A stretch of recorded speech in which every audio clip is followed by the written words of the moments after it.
Welcome to This Explainer. Today, we're breaking down the architecture of mastery. We all have that one thing we've literally always wanted to learn. Maybe it's speaking a new language, coding an app, or finally picking up that guitar sitting in the corner. We absolutely love the idea of the destination, but the path to actually get there? Well, that's exactly what we're going to map out today. Let's get started. Okay, let's dive into this. We're embarking on what's essentially the ultimate hero's journey of the human mind, acquiring a brand new skill. Bridging that massive gap between clumsy day one practice and effortless mastery is, well, it's really tough. And this quote perfectly captures why. It's the ultimate catch-22, right? You want to be a master, you got to practice. But to practice something you haven't mastered yet means you are, by definition, pretty bad at it. And doing things we aren't good at is inherently awkward. Think of the screeching sound of a beginner's violin. Yikes. It's super uncomfortable and full of uncertainty. But to reach that glorious reward of mastery, you first have to be entirely willing to navigate those messy, uncomfortable waters of being a beginner. Now, what's really interesting about this is how the concept of the discomfort zone completely normalizes that exact feeling. It's not a sign that you're failing. It's a perfectly common, everyday human experience. Feeling uncertain and uncomfortable when you step outside your usual boundaries, especially when you're trying to learn something new, is literally the baseline requirement for growth. Actually, if you're comfortable, you probably aren't learning anything at all. I really want you to remember this. Stepping out of that cozy comfort zone is the universal first step for us all. It just means you're exactly where you're supposed to be on the path to mastery. But why is that zone so deeply uncomfortable? Well, the source breaks it down into 3 distinct trials. And here's the very first one: fear of failure. It's a heavy, paralyzing weight.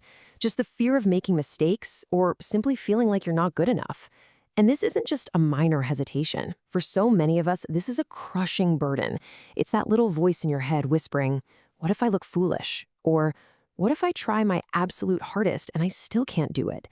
This specific fear is exactly what holds us back from even attempting to practice in the very first place. And let's say we do manage to push past that initial fear. We often run headfirst into a massive internal roadblock: self-doubt. Even while we're in the middle of practicing, we start questioning our own capacity. Doubting our abilities creates this intense internal friction that directly kills our motivation and persistence. It traps you. You practice for a day or two, you don't see immediate mind-blowing results, and suddenly that self-doubt whispers that maybe you just aren't cut out for this. It's a critical, heartbreaking crossroads where so many people abandon their journey, not because they lack potential, but simply because their motivation was completely eroded by their own skepticism. Finally, we have to confront the sheer logistics of the whole thing: time and effort.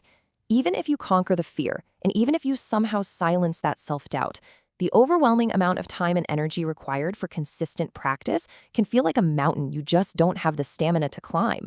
We're all busy, right? We all have limited energy. The sheer hours required can simply seem overwhelming to literally anyone. It's a sobering reality check. But, and this brilliantly illustrates the turning point, notice the profound shift from a frustrated discomfort mindset to a dynamic strategy mindset. We have to completely change the lens through which we view our practice. See, the discomfort mindset is rooted in that fear of making mistakes we were just talking about. It looks at a mistake as a dead end, proof of failure. But the strategy mindset? Oh, that changes the whole game. It tells us to embrace mistakes as actual opportunities for learning and growth.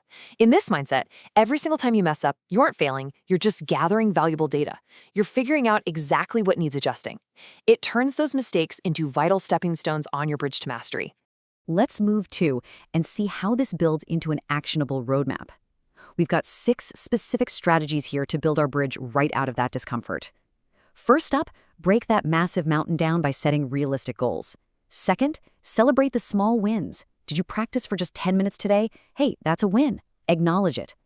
Third, as we just saw, fully embrace those mistakes as your best learning tools. Step 4, find a supportive community. Connect with folks who share your passion, because their encouragement is the absolute best antidote to self-doubt.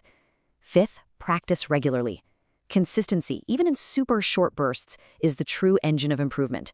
And finally, step 6, stay patient and persistent. True mastery takes time. You got to give yourself the grace to be a beginner. So, the crucial point is, why face all that fear and commit all that time? Well, it's for this ultimate triad of rewards. It's beautifully balanced. You get a massive boost in confidence because as you improve, your self-belief naturally skyrockets. You get enhanced skills. That's the actual tangible value of your consistent practice. And capping it off is greater satisfaction. That profound, deep-seated sense of accomplishment that comes from knowing you pushed through the hard stuff.